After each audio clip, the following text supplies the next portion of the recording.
Hey everybody, Quentin here with Mid-South Outdoor Life. The following video and images were taken during my trip to the 2018 Fishing for Freedom event held in Quincy, Illinois. This was my first time to be involved with a Fishing for Freedom event.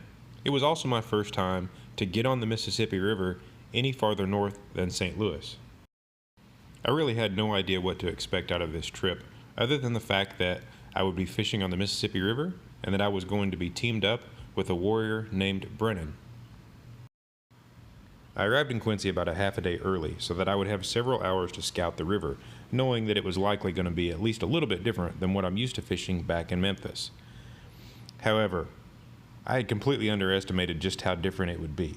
As you can see in these sonar images, the water was an average of only about 20 feet, and that was in the main channel. I'm used to 40 to 100 feet deep in the channel. Also, there's no sand in Quincy. It's all a black, gumbo, sort of mucky bottom. Now you'll notice that there are some fish on the screen, but if you hadn't already guessed, those are indeed Asian carp. The catfishing division that I had entered would allow me to fish pool number 21 through 24. So after not finding much in pool number 21, I pulled the boat back out of the water and went on down to pool number 22. I didn't really find very many more fish down in pool 22, and the conditions overall were pretty similar, but there were some more houses on 22, which gave me a little something extra to look at, but I wasn't really there looking for real estate. I stayed out there searching for those fish until way past dark, and to be honest, that's not really a smart thing to do when you're on a section of river that you're unfamiliar with. So eventually, I called it quits, went to the hotel, and got some sleep. Bright and early the next morning, I got up and met with my warrior Brennan and his service dog Sasha. Brennan served 10 years in the U.S. Army, including 5 deployments, before being medically retired in 2012. His dog Sasha has been with him for the last couple years, and I gotta tell you, she was a hoot to have on the boat. Unfortunately though, the fish weren't nearly as cooperative as Sasha. We worked all day running up and down that river trying to get some fish in the boat. It just wasn't panning out. Leave it. So we ended up hanging out on the beach, letting Sasha swim and play a little fetch. I guess it worked out for the best. I mean, we did have a good time, and both Brennan and Sasha got to see some things that they'd never seen before.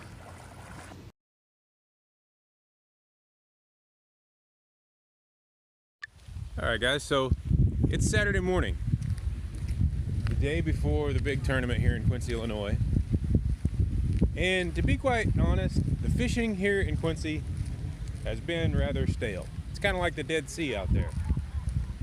So rather than go out pre-fishing, like most people are probably doing today, my warrior and myself decided we'll just skip all the pre-fishing and let's go to the Veterans Home, where they're also holding a tournament today.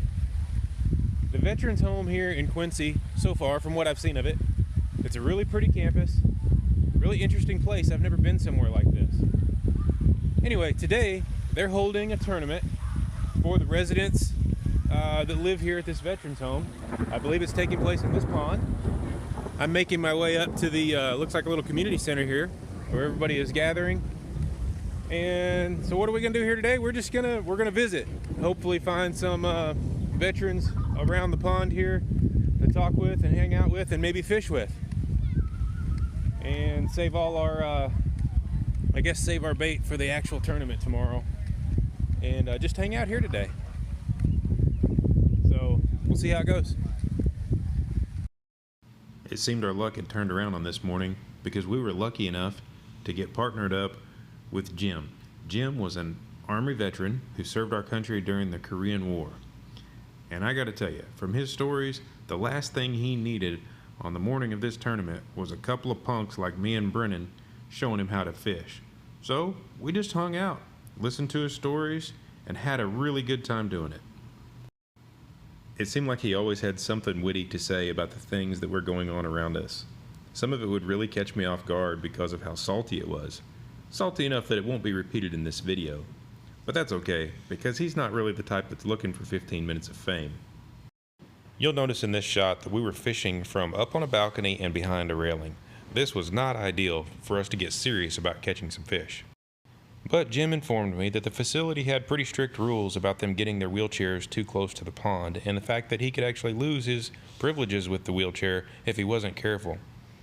And then we watched this lady, as well as some other people, reel in a pretty nice catfish. And I gotta tell you, it didn't make it any easier for us to stay up on that railing. Now, if you'll remember correctly, I've already told you that Jim was indeed a salty old vet. So I'm going to give you a couple moments to watch this lady reel this fish in, and just take a wild guess at what you think happened next. Okay, time's up. Notice the change of viewpoint here? Yeah, that's right. Jim decided that catching a good catfish was definitely worth risking his wheelchair privileges, at least for a little while. And I agreed with him. Now, I don't know about you, but it looks to me like Jim's gamble may be about to pay off. It's over here.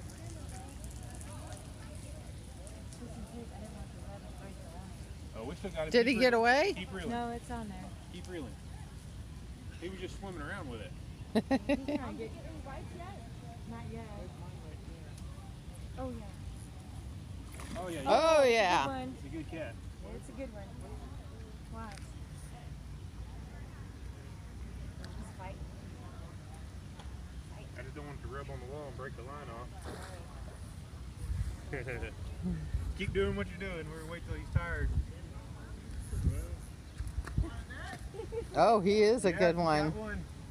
Pick him up and throw him over on the wall. All right. I just don't want to break you off. You don't care, Oh, huh? it's a good one. Oh, wow. Yeah, that's a good one. Hey, Nope. hey, He's still there. big one? Yeah.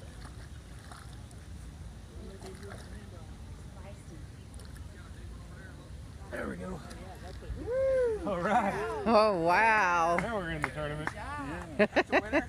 See there, here it comes. Oh, back. my. Just like a good officer, I'm 5 minutes late. This one pulled him all over the pond. Yeah. That's a big one. I got to tell you, at this point, I couldn't possibly have cared less that I had a tournament of my own coming up in just a few hours. Going to the vet's home was definitely one of the highlights of this entire trip. And if I find myself at Fishing for Freedom in Quincy again, I'll be back there. A few hours later on Saturday evening, I found myself at the Quincy Community Center for the Heroes Banquet. As soon as I walked through the door, I could tell that this event was going to be pretty cool. Walking around the outside of the event room were all the items that were up for silent auction. And what really caught my eye was the wood art. Some of it was painted, but I believe most of it was like a wood burning type of art. These were all available for silent auction, and the proceeds went to benefit the Fishing for Freedom organization. The event officially kicked off with a presentation of our colors. There was a lot of different things that took place throughout the evening, but probably one of the main highlights for me was when all the Vietnam veterans in the room were brought up on stage, and they received a pretty grand ovation.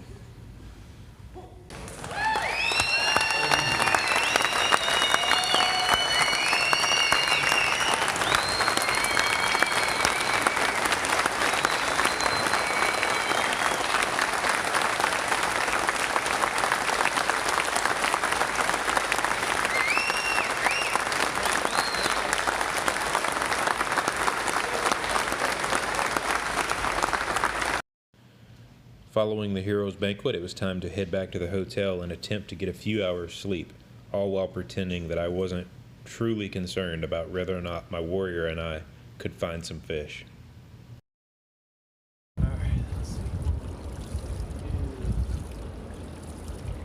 Alright guys, it's 6:46 in the morning on the day of the tournament, and I tell you what, the fishing has been super rough all week long. Most people have really struggled, including us, but we did just put our first fish in the boat for the tournament, so that's a positive improvement. We got one blue cat in the live well. Brendan caught it, and we're looking for the next one. We may have no, at the bottom. I thought we had a bite. We're dragging on the bottom there. Yeah, we're hanging out below the dam looking for the next blue cat. And it's cold today. It was like 50-something degrees. What's up with that?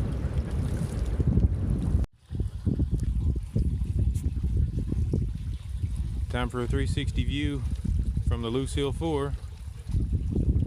We are set up behind a chevron rock dike.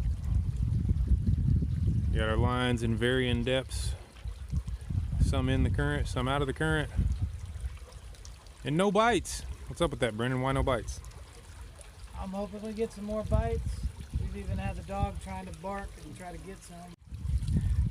And we marinated our cut bait. What'd you say that marinated was you made up?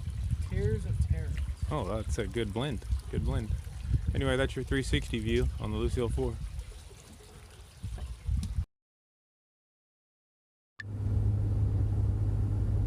Well, the tournament fishing is over, and I'm on my way back into Quincy.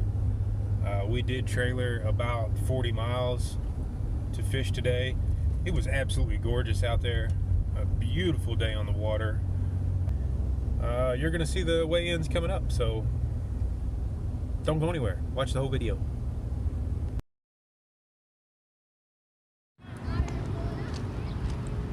Catfish and bass boats as far as the eye can see, stacked too deep. I don't remember the exact count, but it was well over 200. I've heard everything from 263 to 204. That's a bunch. Brennan Hankey.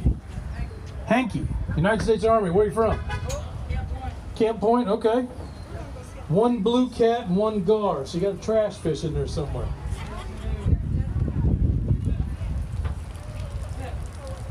What's your dog's name? Sasha. Sasha. PTSD service dog. Been with him for 2 years, and that is one heck of a big gar. Sasha caught both fish. We didn't catch anything. Sasha caught them both? Both okay. of them, yeah. Got gloves or a net or a ball bat. That gar is about 4 foot long. Want to throw the basket in? Pardon there? me? Yeah, I'd be happy to help. Thank you, sir. Sending in Wyatt, the catfish wrangler. Sasha's still going to get in on the catch one more time. There we go. Show him up. Nice. Ugly. That's not going to stay in there.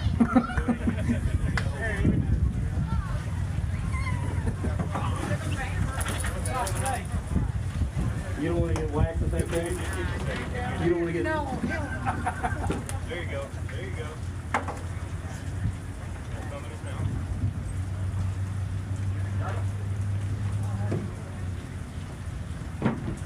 You got him, Brennan.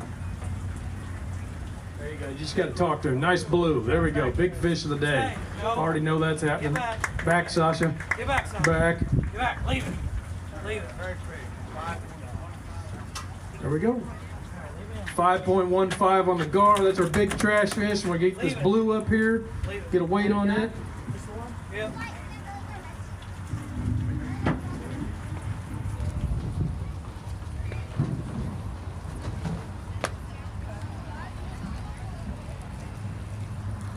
What a nice looking rig.